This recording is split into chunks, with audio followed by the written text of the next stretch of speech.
Hello guys, welcome back to Let's Build a Desert City, Episode 4. Now, before we get into the build, I just want to talk about inspirations. Now, we passed by our Warlock Chamber, and we know that was inspired by the Hanging Gardens. Our Republic Hall in the distance is inspired by the Taj Mahal. The build today we're doing is going to be our lighthouse. Now, what is this inspired by? The Great Lighthouse of Alexandria. So, before we get into the build, we're going to have to create an island for our lighthouse to rest upon. So I immediately get world edit out, and I start making some dirt spheres, and then adding sand on top of it, and smoothing out and filling in the gaps. Then we get to planning our foundation. Using wood to outline our base, we're going with a square base for the lighthouse, then filling in with sandstone. And then the second tier and the third tier are going to be cylinders.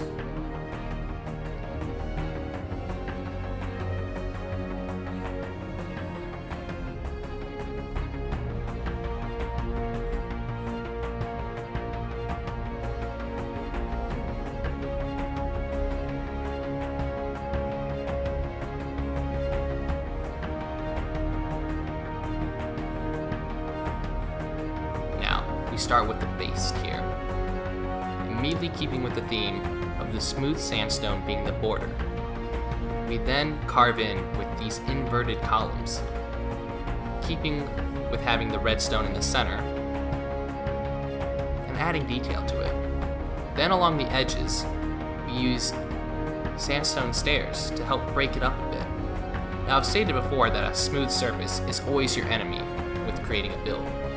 However, smooth edges are also very bad. Stairs provide an excellent effect for breaking up those standard flat columns. Now it's off to copy and pasting it over to the right side. Now for the center bit, I wanted to do the window effect that we had on the Taj Mahal on a larger scale. So we immediately start carving into the bottom, and then we mirror it on the top to get this nice hourglass effect, which I really like. Then coming in with the stairs to help smooth out the window a bit. We begin carving in even further to get to that sandstone layer. And then we carve in an even third time where the glass is placed. Don't be afraid to keep chipping away at your build.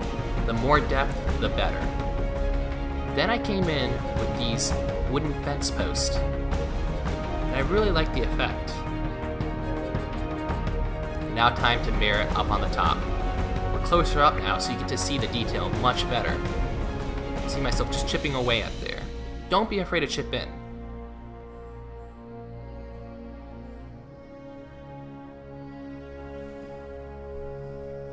And then the back, putting in those chandeliers to help light up the build. An important thing to do when doing a build on a large scale, especially, that a lot of people always forget, is to plan out your lighting.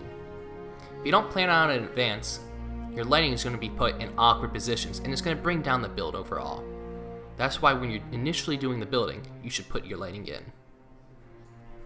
And going back to the topic I tackled earlier about having smooth edges, the base was a perfect square. The edges were perfectly smooth, and I could not deal with it. So we added some nice corner adornments to help break up the smoothness, and then copy and pasted them to the other side.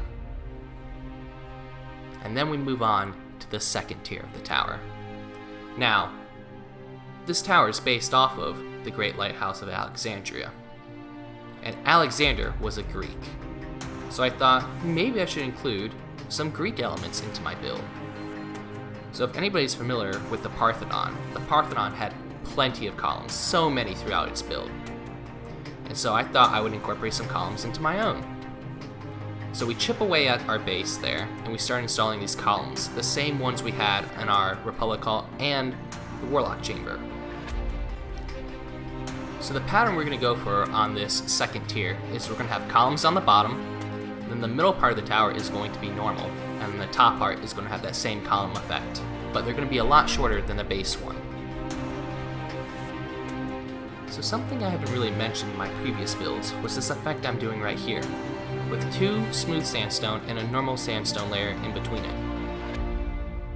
Now this is a great effect if you want to break up a floor or a roof transition.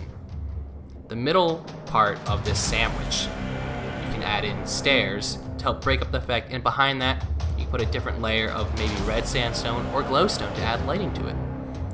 And then we're keeping with the theme of the triangular shaped window, except on a much smaller scale due to the size constraint. On the outside of the window, I'm carving in further and I'm adding a layer of red sandstone and fences in there too, to get a nice detailed effect.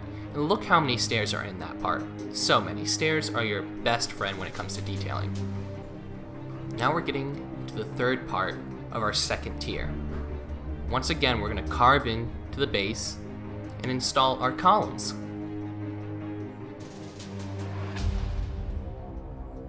Only doing half of it, of course, because I will be copying and pasting it to the other side. Now these are a lot shorter than our previous columns as well.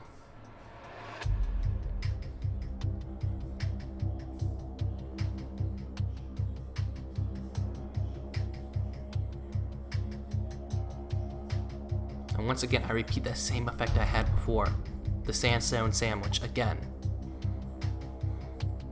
And now it's time for the third tier.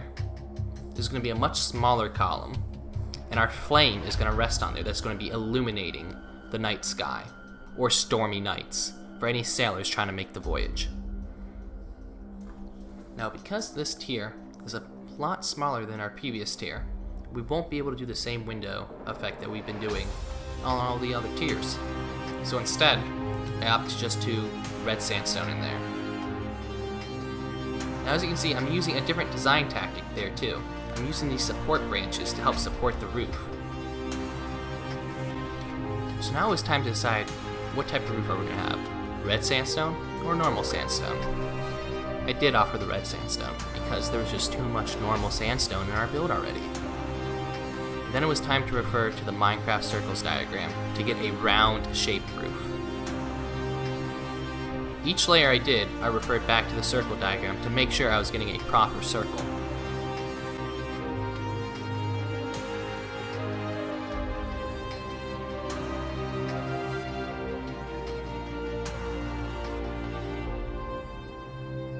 And then with the roof completed, I added some stairs and some slabs to help detail and flesh out the roof.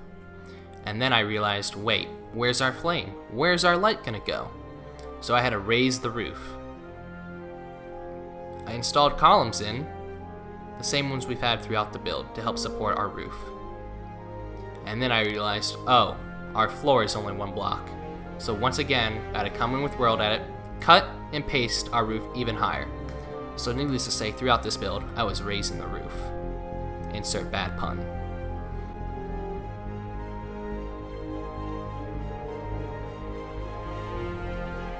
So I decided I liked the support strut theme. So I implemented them on the left and right side so we can get a complete view of what the tower is going to look like from this viewpoint. And the corner bits of this tower were just undetailed, so with some simple sandstone, fences, and red sandstone, I added a little bit of detail. Now looking at the floor, it was undetailed. So taking sandstone stairs and red sandstone slabs. Wow, that is a tongue twister. Then coming into the corners, I add some stairs to break it up a bit and add some detail to the build. Now it's time to build the Brazier.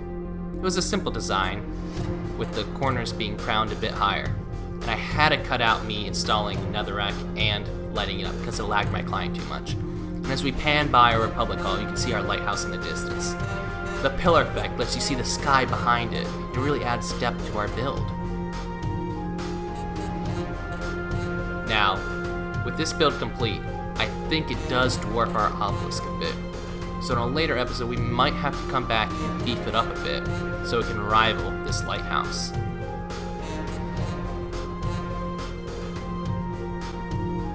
So if you enjoyed this build, please drop a like, subscribe, share with your friends.